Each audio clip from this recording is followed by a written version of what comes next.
Welcome to another special episode of our favorite top picks. We decided it was too pleasant and too warm for us, so we picked another location. As you can see, it kind of gives away the vibe of these top picks.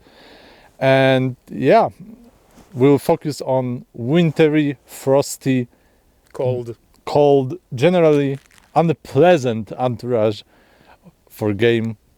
And yeah, let's enjoy this while it lasts. Before we freeze ourselves. Yeah.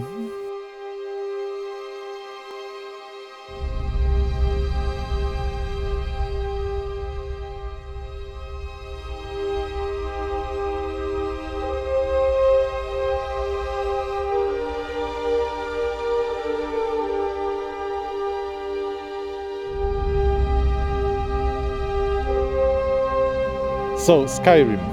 I am aware that not the whole game was frozen as piece of shit like this landscape is, but I vividly remember the most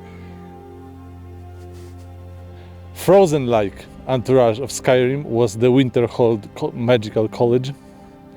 That it was basically a side quest to become a mage, but it was so fucking big and it took so much time to complete every quest there and become mage. And the setting of it was all ice, all winter, Jesus, generally frozen. But apart from the Skyrim, there's another Elder Scrolls with this Nordic wintry vibe, and not as an episode or chapter or part of Elder Scrolls itself, but it was a DLC for Morrowind, the Blood Moon. It was so different from the whole Morrowind experience because Morrowind was basically set on a volcanic plateau that was, apart from occasional gigantic mushrooms growing around, it was a desert. And suddenly Bethesda gave us, here you go north, beautiful island, full of snow, trees, werewolves.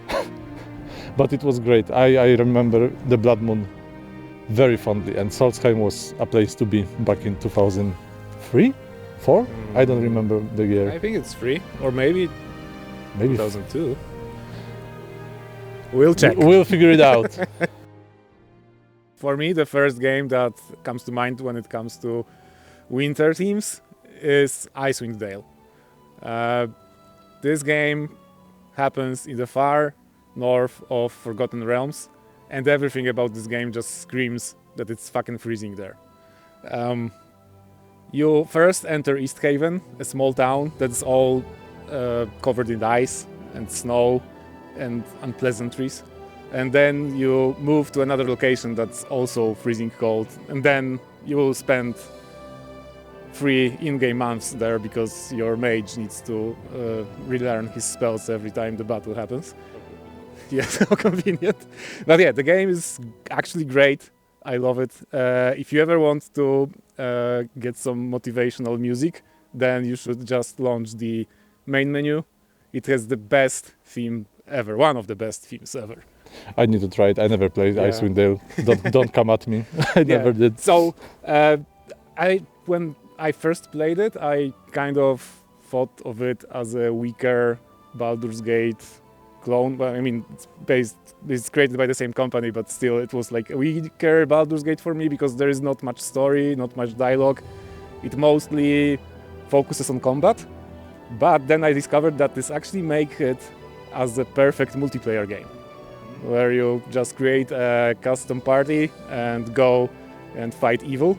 But word of advice, do not play it as a full 6 people party because the chaos is just unbearable. Everyone wants to pause all the time, and then someone goes to town and kills a squirrel, and every townspeople are mad at you, and you lose the game basically. Yeah, sounds like classic D&D experience. Yeah, but yeah, the game is awesome and definitely something for a frozen pick. Oh, nice. So surprise, surprise, another first pick from me. And I already talked about this title, not really briefly, and it's Metro 2033. It's set during nuclear winter in Russia, and if you want to hear more about the series and my approach to it, you can watch our post-apo picks. But regarding the Frozen ones,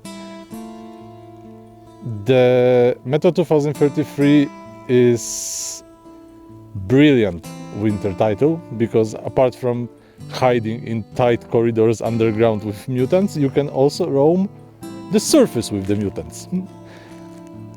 On the frozen land that is full of radiation. Basically it looks the same. We are leaving the game. Yeah, we are living the game. Now some nuclear fallout started, so I don't know what the fuck is going on. But yeah, Metro 2033 is the one. And regarding the frozen vibe in Metro, I would also recommend the Volga River level in Metro Exodus. It's late winter, early spring, I guess, but it was... Yeah, the landscape there was like classical Eastern European winter. So I felt like home currently.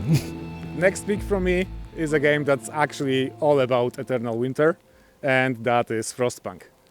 In Frostpunk, you are tasked with managing the last city of humans.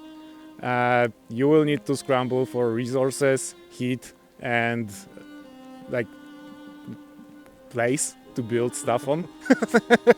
You will also question your morality when it comes to some decisions that you might need to make, and you might start to think that child labor might actually not be such a bad thing when you need to get stuff done Also quickly. sounds like Eastern Europe. No, I'm joking. Yeah. We do not support child labor. Yeah, we do not. And apart from that, the visuals of the game are just beautiful. You can basically, it oozes the cold from the computer screen when you look at everything covered in ice and snow, and your small people making small paths to get to the last wood that you have there to keep them cold. Very, very cold game, but yeah. And with all the expansions the game got, you can actually play it endless. It actually has an endless mode now, so you can never finish. But yeah, every game, every playthrough will not be the same. It will always give you something new. So yeah, definitely worth checking every year when it looks like this. Yeah, endless winter. It's like Please don't. the best thing ever. No. Yeah. Okay, so another one from me. It will be God of War. It's actually the fourth part of the series, but it's also a soft reboot. It's awesome. I remember I was waiting for this game like crazy. I'm a big fan of the original trilogy. I do not accept any spin-offs that came out after the third part. They don't exist in my opinion. Yeah, but the frozen lands of Midgard that are the canvas, as the Kratos is the painter, literally. He paints the whole Midgard with the blood of the Draugr and Nordic gods, but the game is awesome. It has very special way of telling the story because it's being basically made like a master shot. So you have like continuous camera movement from the beginning of the game till the end of the game that follows your hero, which is Kratos, and his son Atreus, also known as the boy. And it's awesome. Like the story is super well done. It's very emotional, but it's simple at first. The task is simple. They need to carry the ashes of Kratos' wife to the highest mountain, but as they progress, it turns out it's not that simple, and it's not the highest mountain in the Midgard, so you'll need to see it for yourself, but the game is awesome and I highly recommend it. Okay, next up from me, but actually we both agree that this is a very winterish game. Oh yeah. As Rise of the Tomb Raider is the second from the modern trilogy, and I enjoyed it very much. In this one, you will have Laura being dragged through snow all the time, and if not, then she in turn gets thrown into a freezing cold water. Yeah, so basically it's frozen all the time. Yeah, then you get to experience her crawling herself to the first fire camp to get some warmth. Oh yeah. And you basically feel for her, like you feel her sadness and pain and cold.